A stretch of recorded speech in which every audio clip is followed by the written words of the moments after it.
Today, I want to show you two videos. One was made by me, the other was made by AI.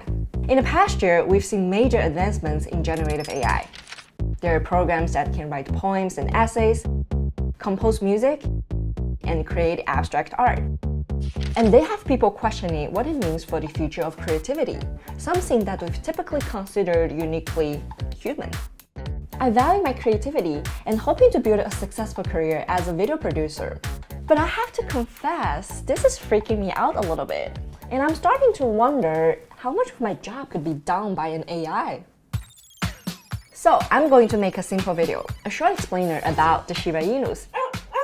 And I'll use various AI programs to make a video on the same topic. And then I will show them to some brutally honest colleagues. And hope for the best.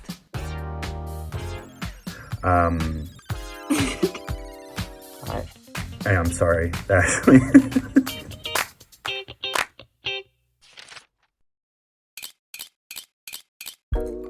Here's how I typically make a video.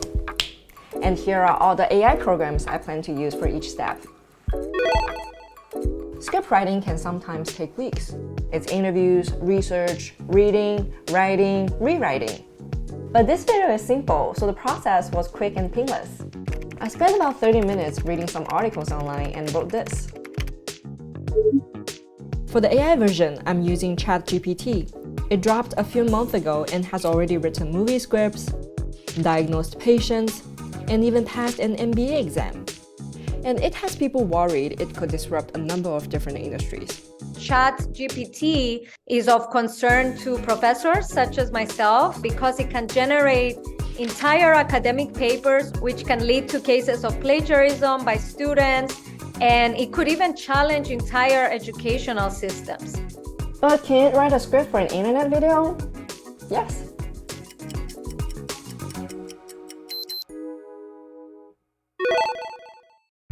This is my favorite part because I can be creative and think about cool shots. And sometimes I get to travel to different places and talk to interesting people. For my Shiba Inu video, I'm just going to keep it simple and find footage from one of our video services. There are programs like Meta's Make a Video that can create this and this and this from single images. These are really very short clips, like GIF kind of animation. Creating a substantial video, I think we are far away from having that. AI is a lot better at generating still images. While there have been versions of these for about a decade now, things really took off last year with the release of dall-e 2.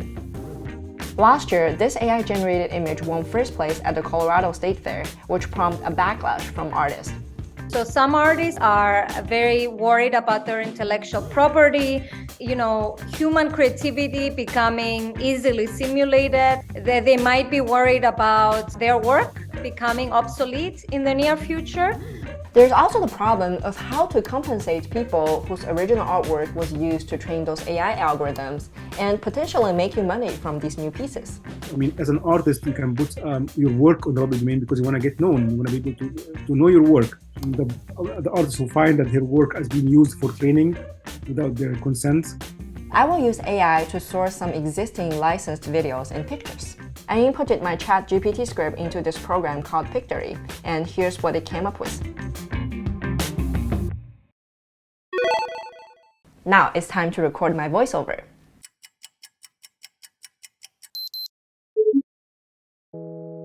On this platform, I can plug in the script, select the voice I want, tweak the speed, pitch, and add pauses. They have been gaining popularity in recent years as companion dogs.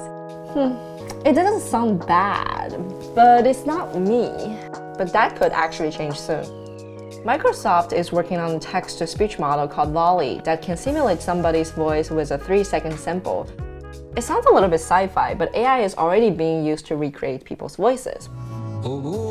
Like this performance by a South Korean singer who died 25 years ago.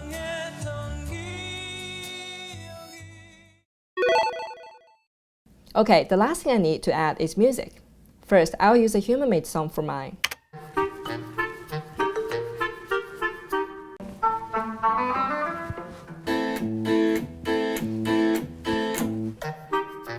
Okay, music selected. Then I'll try to find one created completely by AI, which ended up being really hard.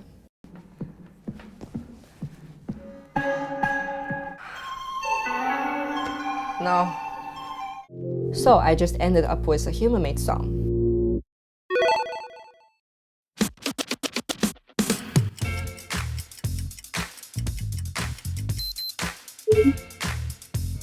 You can dump all your material into this program called Pictory, and it spits out an edit.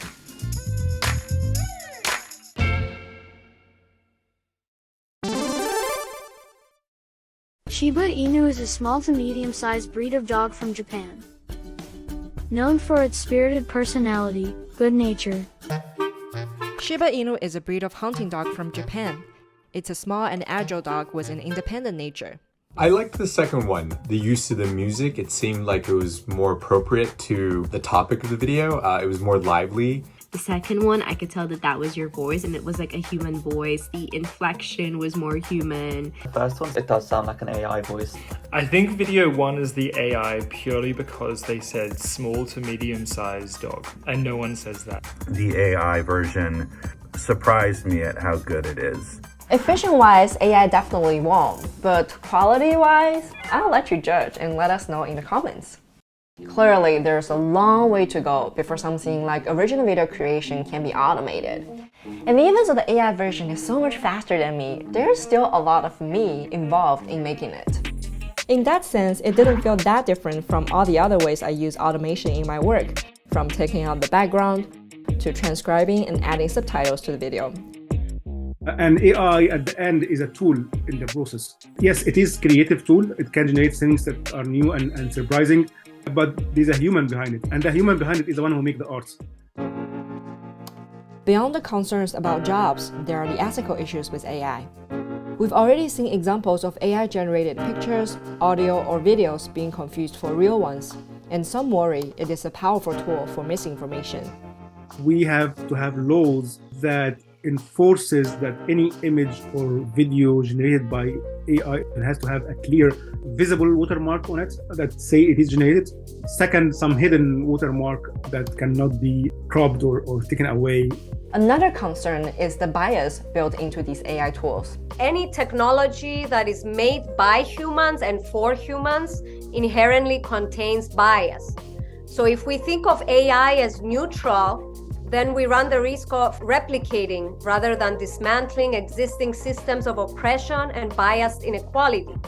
That said, the capability of some of these tools is undeniable, and a lot of people I talked to were optimistic that, if used right, they could lead to better, more creative art. One productive way out of this existential crisis is expanding the meaning of creativity to include AI and other non-human entities, allowing AI to reveal things about the world that could really go beyond what is humanly fathomable. Hey guys, thank you so much for watching this video. So what do you think about generative AI? Have you already used it? And what do you think it will impact your future? Share with us how you feel in the comments below, and stay tuned for more context videos. See you next time. Bye!